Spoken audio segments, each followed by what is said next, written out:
때는 좀 나쁘게도 보고 있는데 그 이제 연원이 굉장히 오래된 거고 신분에 있어서도 귀족 계급에서부터 양반 사대부가 또 평민 그리고 심지어 군인에 이르기까지 귀를 다 뚫어서 외적인지 조선인인지를 구별할 때 귀를 뚫었는가 안 뚫었는가라는 걸로 분별하는 걸로 봐서 조선에서 남자들이 귀를 뚫는 것 이것은 상당히 보편적인 풍속이었다.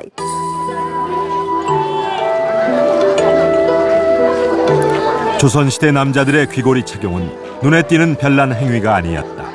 신분 고하를 막론하고 누구나 하는 보편적인 문화였다. 그렇다면 언제부터 남자들이 귀고리를 한 걸까? 저는 지금 부산시 동삼동 앞바다에 나와 있습니다. 바로 이곳이 신석기 시대 사람들의 생활상을 알 수 있는 조개더미 유적이 발견된 곳입니다. 조개더미 유적은 조개패, 무덤 총자를 써서 패총이라고도 하는데요. 이 동삼동 패총에서 신석기 시대의 귀고리가 발견됐습니다. 조선시대 남자들의 귀고리 문화는 과연 언제 누구로부터 시작한 걸까요? 그리고 제1호 남성용 귀고리의 주인공은 또 누굴까요? 복천박물관 수장고. 질비한 유물 상자마다 동삼동 패총에서 발굴한 신석기 시대 장신구로 가득하다. 투박조개 껍질을 타원형으로 갈아서 만든 팔찌만 1,500여 점. 장신구는 대부분 조개 껍질이나 동물뼈로 만든 것이었다.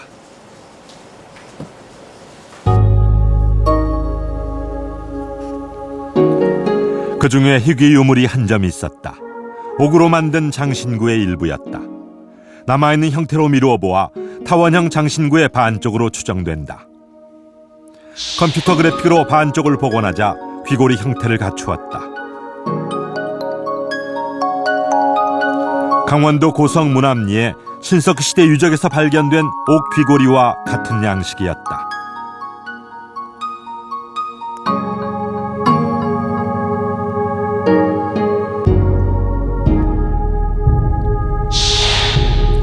옥귀고리를 착용한 신석기인. 그가 남자인지 여자인지 알 수는 없지만 아득히 먼 신석기 시대 사람들도 이처럼 귀고리를 한 것만은 분명하다. 결상의식은 신석기 시대 모든 사람이 착용한 것은 아니고 사회적으로나 집단 내에서 특별한 역할과 신분을 갖는 사람만이 사용한 것으로 추정되고 있습니다. 현재 고고학적인 연구 성과에 의한다면 결상의식은 우리나라 최초의 귀고리라고 할 수가 있습니다. 그렇다면 귀고리 착용자의 성별 확인이 가능한 시기는 언제일까?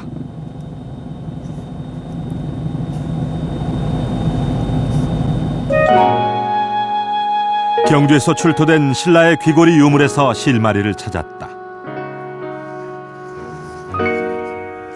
분석 결과 신라의 귀고리는 귓불에 착장하는 둥근 고리 형식이 두 종류로 나타났다. 이 귀고리들처럼 둥근 고리를 가늘게 만든 뒤 화려한 드림 장식을 단 형식이 세환식이다. 화려한 드림 장식은 별다른 차이가 없지만 이 귀고리의 둥근 고리는 유난히 굵다. 굵은 고리 형식의 태환식 귀고리다. 왜 이처럼 둥근 고리 형식을 달리한 걸까?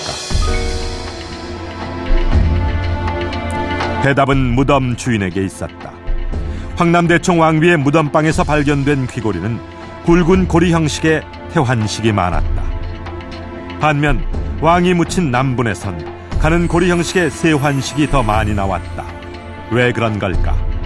세환식은 남자용이고 태환식은 여자용인 걸까? 네, 거기도 뭐 있었죠. 네, 알겠습니다.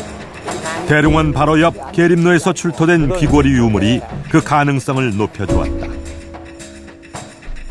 무덤의 규모는 비교적 작았지만 계림로 14호 무덤에서 발굴된 유물은 화려한 황금 유물로 가득했다.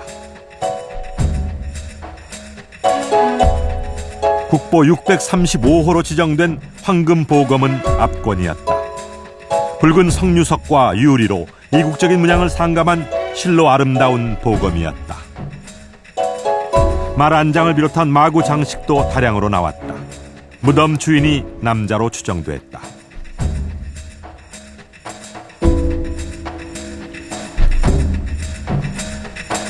출토된 인골과 유물의 위치로 분석한 결과 무친이는 2명의 남자로 밝혀졌다.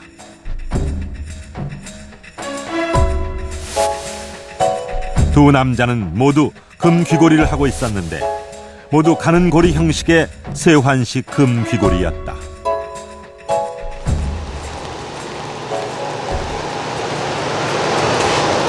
천마총은 발굴 당시 모습을 그대로 재현해 놓아 직접 확인이 가능하다. 신라 왕의 시신이 안치된 위치에는 오랜 세월의 풍파를 이겨낸 갖가지 황금 장신구가 놓여 있었다.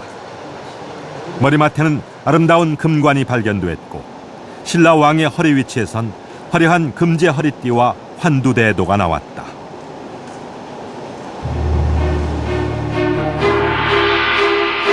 권력의 상징 환두대도를 찬 신라 왕의 귀고리가 출토된 곳은 왕이 쓰고 있던 금관 및 귀의 위치다. 귀고리를 착용한 채 묻힌 것인데 가는 고리 형식의 세환식 귀고리였다.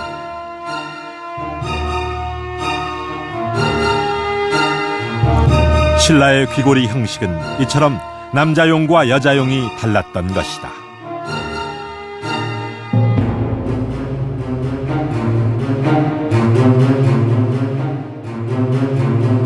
모든 무덤의 대부분은 태환의식하고 세환의식이 같이 나옵니다. 근데 중요한 거는 피장자가 착용하고 있는 귀고리가 어떤 종류냐가 중요한 거죠. 그 주인공이 직접 착용하고 있는 것들은 남자는 황남대청에서도 분명히 가는 고리고 여자는 굵은 고리고 그렇게 확연하게 차이가 납니다.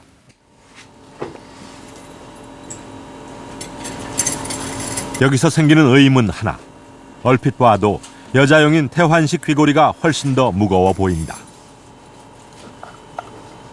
그런데 무게 측정 결과는 놀라웠다.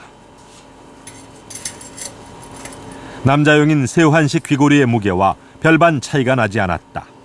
어찌 된 걸까?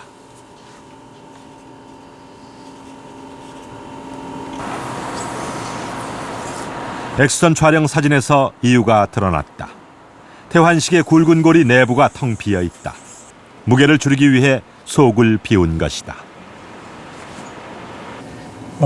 태환의식의 중심고리 부분이 내부가 이 부분이 되겠는데 이 부분이 검게 보입니다. 이 부분이 내부가 비었다는 걸 알 수 있는 부분이고요. 중간에 지나가는 부분은 내부의 고리 부분이 지나가는 부분이고 구멍이 있는 부분입니다. 그래서 이 부분이 비어 있는 걸 확인할 수가 있습니다. 신라의 여성들은 태환식 귀고리로 화려함을 더했고 남자들은 날카롭고 강렬한 이미지를 내는 가는 고리 형식의 세환식 귀고리를 한 것이었다.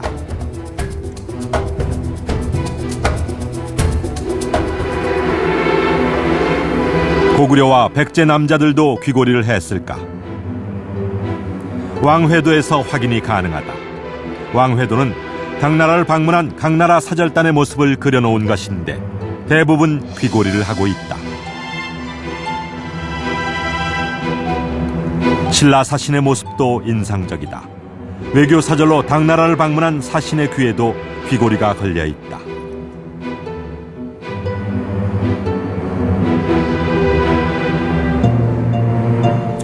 고구려 사신 역시 귀고리를 하고 있다. 세환식 귀고리다.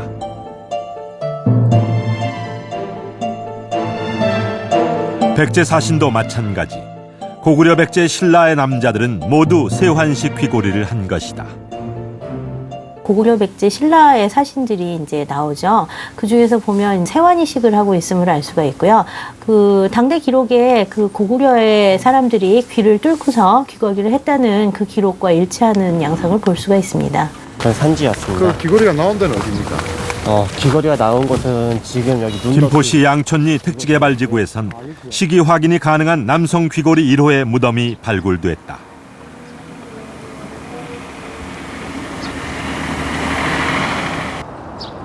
그래서 여기서는 이렇게 원상국 시대 분묘가 확인되었는데 표면 형태는 방형으로 중앙에 매장 주체부가 있습니다.